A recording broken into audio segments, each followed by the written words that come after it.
mag-start talaga yung turtle fight. Pero quick 5-man rotation for both of these teams. Lutpi, inaambahan nga dito si Sanford. May petgalaw na ginawa. Nandun yung Petrify, Rock Waves combo. Pero kay Carl TZ mapupunta yung turtle. Oh, pumasok ka na Blazing Duet. Mabibigyan si Kiboy. Severo napapalayo ngayon. Pero si Sanford, hinabol si Kyrie. Pati na rin si Lutpi. Carl TZ tumutusok pa rin kahit walang Lancelot. At nabigyan si Kyrie. Grabe yung turn doon ng TLP. Isipin mo sila kumuha ng turtle, tapos sila rin yung turn. Kyrie and Kiboy ay namatay. Napakaganda ng nangyayari papunta dito sa mid part ng ating laro. Masisecure ng TLPH yun na madepensahan yung Torres sa ibadang itaas. Dati JP at si Sanji, si Sabero ang binababaran. Pino-force nila na magamit yung Purify, pero makikipagsabayan na pag-examine force. Hoy, tumitipi. Pero may rigol-rigol pang ginagawa. Tumitipi ka dyan Sige, babawian ka niyan. Pag si Sanford talaga, nakita mo na ba yung game to win nila? Pagkatayo, umamba eh. Oo, umamba. Nako, alam mo, sinasabi ko lang. I love you, sabi niya. Maganda-ganda ang bicep-tricep niya ni Kuya Sanford. Nako, pag umamba-amba yan ng ganyan, iwas-iwasan niyo yan. Tsaka si Sanford, yung mga bilang na lalaki na mas pogi yung likod niya kaysa sa harap nyo. Hindi ko sinasabing kayo karamihan lang kasi ang ganda talaga ng likod ni Sanford ka pull-ups eh. Oo nga no, boy pull-up pala yan. Wait lang ayan na, pull-up din si Kyrie dito. Okay, pinupull-up ngayon si Kyrie pero pinull-up din naman ni Kiboy. Etong si Sanford, Zaman Force kinasa na, Rough Waves din, AOG, kay JP sa likod, Oheb pumasok na Blazing Duet, Kiboy kaagad ang unang nawala. Kyrie, tumatakbo ngayon, hinahabol ni Oheb tsaka ni Sanji, habang si Lutpi at Severo, kinakailangan nila dumipensa sa mid, ayaw nila mabutas yung mid lane turret nila. Nagkukulaps ang Onyx Indonesia kapag may mga nangyayaring aksyon na inilatag dito ng Team Liquid ID, Team Liquid Philippines. Ano ba yan? Kaka-ID ko. Kaka-ID. Team Liquid PH po. Game mo, nalito din ako eh. Team Liquid PH po. Ayan, 8 minutes and 30 seconds. Lamang pa rin naman. In terms of economy and kill score, dito ang TL. Ayun, may brute force na si Hop, ang sakit. Aray ko.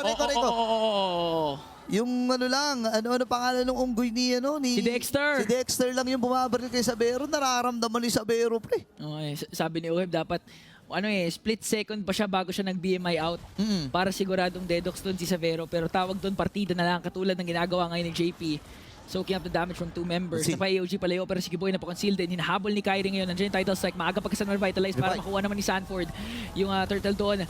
JP magiging sacrificial lamb na naman para sa side ng Team Liquid Philippines, pero kapalit ng major objective for the Cavalry. Oo, ngayon baba ata ang pupuntirehin dito ni Oheb. Sanji and Oheb, available pa yung kanilang mga purifies. Alam mo, sobrang tapang talaga ni Sanji gumamit ng Zushin. Alam mo yun, parang ito yung mga...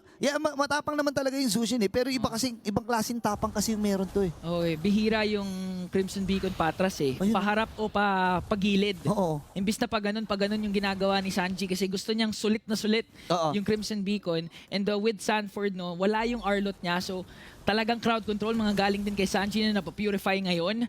So that's one ultimate down for the side of Onyx ID kapalit ng purify ni Sanji. Spell ay nawala. Pero meron pa rin namang available na Crimson Beacon para dito kay Sanji. Available na ang kanyang Blood Wings. Babasag na sila sa torre sa gitna. Again, nakita na natin to mula sa TLID. TLID na. Ano ba yan? Team Liquid Philippines! Sorry na. Nakita mo, no? Sorry na, TLPH pala, TLPH. Si Oheb ang tapang niya kanina. As soon as alam niyang walang tsunami slam, si Kiboy, susulit-sulitin niya talaga yung punot dulo ng BMI para mang-poke ng members ng Onyx ID. Pero kailangan din nila tandaan na si Sans may Purify, Breath of the Ocean, tsaka Rough Waves combo. So maaaring maka-pick off pa rin ng Onyx ID pag hindi masyado naging maingat ang Team Liquid Philippines. Pero yun na nga yung Breath of the Ocean. Hindi tumama yung energy eruption doon ni Carl TZ, pero zoning lang kasi ang ginagawa ng TLPH. Petrify yun Petrify. Nakakalito din kasi yung Purify. Ay, Purify, Petrify pala, Petrify. Dami naman kasi nakakalito eh. Oo. Pero alam mo, ang hindi lito dito, TLPH. Hindi sila nalilito dito dahil hindi pwede. Hindi pwede silang malito dito dahil alam nila na kontrolado na nila ang sitwasyon. Tignan mo si Oibo pa lasit-lasit lang dun sa mga minions. Lutpi as well, pinipilit din lang kumontrol. Pero parang natutunugan ng Team Liquid Philippines na meron tao dito sa paligid. Okay, check na ni Daddy JP. Grabe parang never lumamang sa kahit anong serye si Severo kay Oheb. Oo nga parang... Parating lamang si Oheb ng hindi more than 1K parating. Nako, ayaw namin sabihin to pero hindi kaya Gold Lane Diff to? Gold Lane Diff siguro, tignan lang natin, katulad ng sinabi ni Kyrie, no, kung matalo nila ang Team Liquid Philippines, siya na daw ang number 1 na Oo nga. jungler. May GOAT debate kasi na pinag-uusapan at yung pinakamagaling daw na jungle. Pero ang naging sagot naman dyan ni Carl TC kanina, sabi niya, Hindi lang siya eh. hindi lang siya, give credit to to the king. Yung King, kahit kay Kyle TC, Kyle binanggit TC, din niya. si Kyle TC, Sigurado ako si Kyle TC kinilig sa bahay yon nung nabanggit yung pangalan niya, no? Alam mo kasi, tagapagmana ng TC Sword yun eh. Oo eh. Diba? And ilang beses na rin nirepresenta ang Pilipinas sa iba't ibang international tournaments, even sa mga SEA Bowl, SEA Games at sa, 'di ba nagkaroon nga ng Oo. World Tour dati yun eh. Nag-World Tour. Tandaan natin yung M5 World Championship, isa sa mga pinakamagandang Grand Finals na umabot talaga ng Game 7. Sila rin yung kalaban nun. Sila rin yung kalaban nun, pero iba na ang kinakaharap ng Onyx ID ngayon. Kyrie bumangga doon kay Sanji. Hindi sila makahanap ng opening dahil si Ohe pumasok na with the blazing duet. Tabura bagla si Kyrie! Uy, sige, nakabitaw na rin ang amat of the court si JP. Napag-examiner for pero di natin nila ma-maximize. Lootpay pumasok pa rin, pinahabol ni Sanji dito with the Crimson Beacon. Nag-purify na nga para siguradong wala makaka-istorbo sa Team Liquid Philippines. The Stampede raging on. 3 kills for TLPH. Nakakagulat na pagsugod mula sa TLPH. Actually, pati kami nakagulat din at mabilisan na rin, namamadaliin na rin ng TLPH. Itong Lord na ito, actually, feeling ko nga, ang comms nila dito, oy, pumunta ka na dito. Oo.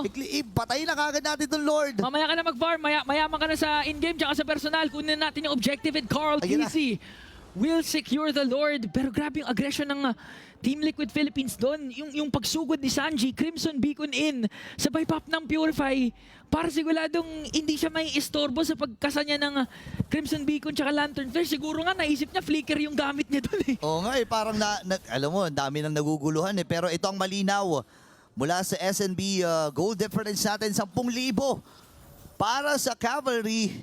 And the Onyx Indonesia, pinipilit dumipensa. Lord ay nasa may bandang ibaba.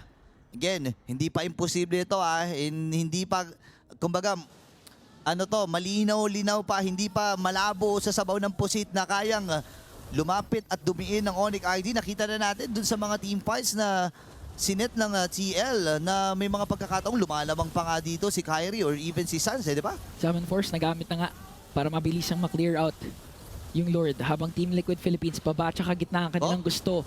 Okay, wala yung combo, hindi tumama. Kiboy pumasok na pero Oheb din nakapag-placing duet sa may bandang likod. Nabuhat na naman itong si Lupi. 1 member down for Onyx ID. TLPH buhay pa rin yung 5. Kiboy, next target dito. Savero quite low. Sanji hinahabol lahat at tapa nawala! Nawala na si Savero! Wala na rin yung inhibitor sa taas pati sa baba. Okay, si Sanford ngayon kiniklear na niya para makalapit yung mga minions dito ng TLPH. Kaya bibitbit na naman si Kyrie! Nabitbit na naman si Kyrie at nabigyan godlike double for Sanji, ang huling pag-asa ng Pinas. Tuloy ang marcha pataas. Team Liquid Philippines stampedes through to the Grand Finals. Pinatunayan ang lakas at galing ng Pilipino.